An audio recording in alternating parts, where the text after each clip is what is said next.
This is the Discovery Files podcast from the U.S. National Science Foundation. Every fall, the Leonid Meteor shower puts on an amazing display. Observers have noted varying numbers from thousands to tens of thousands of meteors per hour in years past. We are joined by Joe Pesce, astrophysicist, educator, and a program director in the Division of Astronomical Sciences at the U.S. National Science Foundation. Dr. Pesce, as ever, thank you very much for joining me today. I want to start by asking you, what is a meteor shower? So let me start by describing what a meteor is, and then we'll get into the meteor shower. So a meteor is a small particle of debris from interplanetary space, a dust grain or a small sand particle, and it impacts the Earth's atmosphere randomly, and when it does that, it's coming in at very high speed, and it burns up, and we see that burning object as it travels through the atmosphere. And so that's a meteor. A meteor shower is a collection of these, right? So meteors, debris and dust are randomly hitting Earth's atmosphere all the time. Some tens of thousands of tons per year of dust impact the upper atmosphere of the Earth. And so they're coming in randomly, but a meteor shower is an event that is caused when Earth passes through the orbit of an asteroid or a comet. And asteroids or comets are dirty things. They're releasing a lot of debris, this dust and sand grains. And as the Earth's orbit passes through the orbit of that object, we encounter a higher number of meteors. And so we call that a meteor shower. It's not just a random event, but there's a larger number per hour of these meteors. You mentioned the dust being what we're seeing. Does the makeup of the object these are coming off of affect what we see? Yes, to some extent. So most of the particles that are coming off an asteroid or a comet are very small, dust-like. And they literally are. That's not an analogy. They are like the dust that we have around us here on Earth. They're very, very small. You might ask, why are they so bright when we see them, right, streaking through the sky? And it's because they're moving at very high velocities and they get heated up and they turn into a plasma and shine. So the large fraction of material is in this very small state. Comets are certainly more active than asteroids by definition. As they come near the sun, they get heated up and material is blown off of their surface. And that can be water, ice crystals, dust, sand grains, and that sort of thing. Asteroids, there may be water particles, ice particles, but that's mostly rocky material.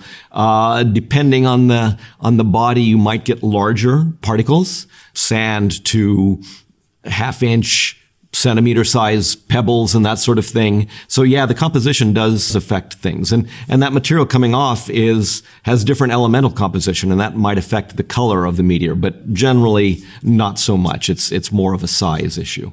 And so if it's a big particle, that's going to lead to spectacular, meteor streams that are bright and longer duration than a typical meteor that lasts a couple of seconds. What is the Leonid Meteor shower? The Leonid meteor shower is a particular meteor shower that occurs late in the year. And again, it's the Earth passing through the orbit of an object that's spewing dust and gas. In this case, it's a comet. And the shower, the meteors, appear to come from one area on the sky. And in the case of the Leonid meteor shower, that happens near, coincidental with the constellation Leo, hence the name Leonids. It peaks in about the middle of November. That varies a little bit from year to year. The meteors that come from this meteor stream occur about a couple of weeks before the middle of November and a couple of weeks after. So we're looking at an event that happens annually between the beginning of November and the beginning of December. Do we know where the meteor shower originated?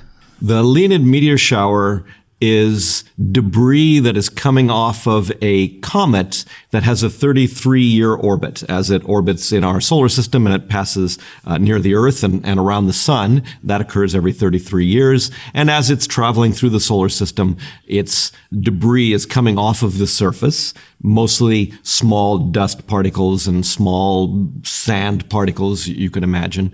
And so as that comet passes through the solar system, it leaves this trail. And that trail of debris remains in orbit, and as the Earth passes through that location in the solar system, we encounter a larger number of dust particles creating the meteor shower. And in this case, it's known as the Leonid meteor shower.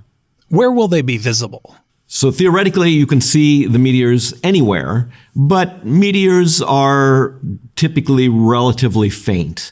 And so you really want to look for a dark site. There's lots of light pollution in the inner cities and suburban areas. And so if you can avoid those areas that are light polluted, go to a rural area nearby your house where it's a little bit darker, and you're going to have a higher probability of being able to see these objects. Some of the meteors will be bright enough that you could see anywhere, but most of them are relatively faint. This year, unfortunately, we are going to have a relatively bright moon, and that's not going to help the situation, but there's nothing we can do about that. Do we need any special equipment to see them? No, this is the great thing about astronomy in general and meteors and meteor showers in particular. You just need your eyes, and so you can typically see them with the naked eye. Usually they're happening randomly on the sky and last only a few seconds, and so that is the best way to see them with the eye. In a meteor shower, you may be able to, because of the large number of meteors, you may be able to predict that they're going to be a large number in this particular area, so you could use binoculars, but the naked eye is the best instrument, and so it's accessible to everyone. You mentioned being able to predict to some degree where they occur. So how do astronomers predict meteor showers? If we've had a record of a particularly high number of meteors coming from one particular area on the sky, and we see that over a couple of years, we can be relatively certain that we're going through a debris stream. And so we can say, well, that happened on, the 1st of February, and so next year it's going to be around the 1st of February.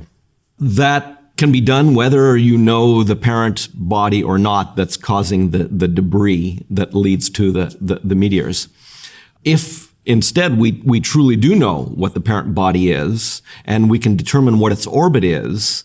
We know that object is in a 10-year orbit, and so it's coming around every 10 years. And, we know what the orbital dynamics are because we understand gravity in the solar system well enough that we can make predictions for when that object is nearby and feeding the debris stream, and also when and if the Earth will pass through that debris stream. And so we can make those predictions based on a knowledge of gravity, fundamentally. Do we have a long historical record of meteors? Yes. Records are spotty. Some big meteor showers where you have hundreds of meteors per hour or more, we can go back in the record and find those. And based on the time and location, we can determine what meteor shower that is in particular. As long as the parent body has been moving through the solar system and leaving debris in a way that the Earth encounters that, obviously that's the important thing, is that the Earth is impacting the debris from that object, there will have been a meteor shower. There are always new objects appearing, comets and asteroids. And so in the future, are we going to have different sorts of meteor showers? Certainly. In the past, were there different ones? Yes, absolutely. But these are usually long-term events. The number of meteors that occur in any given year somewhat depends on the amount of material that's come off of the parent body and how long that parent body has been in our location of the solar system. So if it's a comet that travels through the solar system once every 1,000 years, it leaves debris as well, but over time that debris dissipates. And so over time, until it shows up again, in the next 1,000 years, you're going to have fewer and fewer meteors that come from that shower. But the answer is yes, almost certainly these have been long-term events. Okay, my last question for today. Are there any surprises with these annual meteor showers? There can be, and it depends on how dirty the object is, the parent body that's leaving the debris. If it's a comet, how active it has been as it's, spewing material off of the surface, and how recently it's been in our neighborhood. So, we could have a comet that is on a long period, 10, 20, 50 years, and if we are At the end of that period, the stream of debris might be low in numbers, low density of particles. And so, when we expect a certain number, say 10 meteors per hour, maybe kind of towards the end of that period, we might be getting 1 or 2. And so that's a surprise. If on the flip side, the parent object has been nearby relatively recently, there may be a large number of particles that cause the meteors. And so we see a burst of activity. When we normally expect 10 per hour, maybe there's 100 or 1,000 per hour. Maybe the particles are bigger when the object has passed by relatively recently. So we get large numbers of bright meteors. And so this tends to happen. But because the orbits for these objects are usually long period, the quality and the quantity of meteors is pretty stable from year to year. Special thanks to Joe Pesce. For the Discovery Files, I'm Nate Potker. You can watch video versions of these conversations on our YouTube channel by searching at NSF Science. Please subscribe wherever you get podcasts, and if you like our program, share with a friend and consider leaving a review. Discover how the U.S. National Science Foundation is advancing research at nsf.gov.